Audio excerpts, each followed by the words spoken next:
కేంద్ర ప్రభుత్వం ప్రవేశపెట్టిన బడ్జెట్లో తెలంగాణకు అన్యాయం చేసిందంటూ డీసీసీ అధ్యక్షుడు పైడాకుల అశోక్ మండిపడ్డారు.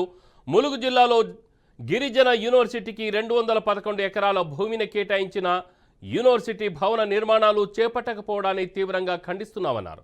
మేడారంకి జాతీయ హోదాతో పాటు బడ్జెట్ కేటాయింపులో ప్రస్తావన లేకపోవడం, ప్రక్క రాష్ట్రానికి 15,000 కోట్ల రూపాయలు కేటాయించి తెలంగాణకు మొండి చేయి చూపడం సిగ్గుచేటని ఎద్దేవా చేశారు. రాష్ట్రంలో 2 కేంద్ర మంత్రులు 8 మంది ఎంపీలు ఉండి బడ్జెట్పై మాట్లాడకపోవడం ఏంటని బీజేపీ ప్రభుత్వంపై పైడాకుల అశోక్ ఫైర్ అయ్యారు.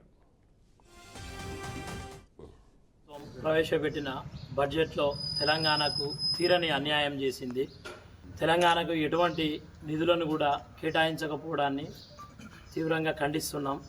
పసుపు బోర్డుకు పంగనామాలు పెట్టింది, గిరిజన యూనివర్సిటీకి ఎగనామం పెట్టింది.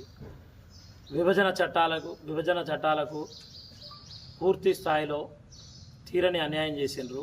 ఏపీకి 15,000 కోట్ల నిధులను కేటాయించి తెలంగాణకు ఎటువంటి నిధులను డబ్బును ఇవ్వకుండా చేసిండ్రు.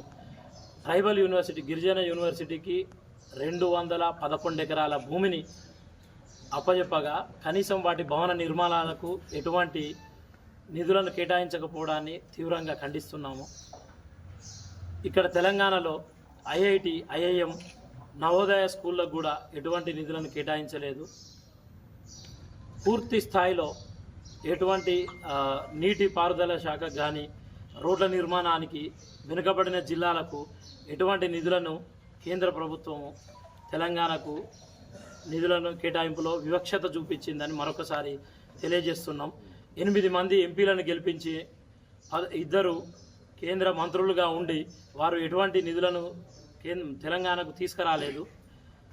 ఆంధ్రాకేమో వెనుకబడిన జిల్లాలకు ప్రత్యేక నిధులు, విభజన హామీల కోసం కొంత బడ్జెట్ను కేటాయించిండ్రు రోడ్ల నిర్మాణానికి. మరి తెలంగాణలో సాగునీటి ప్రాజెక్టులకు ఎటువంటి నిధులను కేటాయించలేదు. అక్కడ పోలవరానికి 1,000 కోట్ల రూపాయలని వెచ్చించిండ్రు.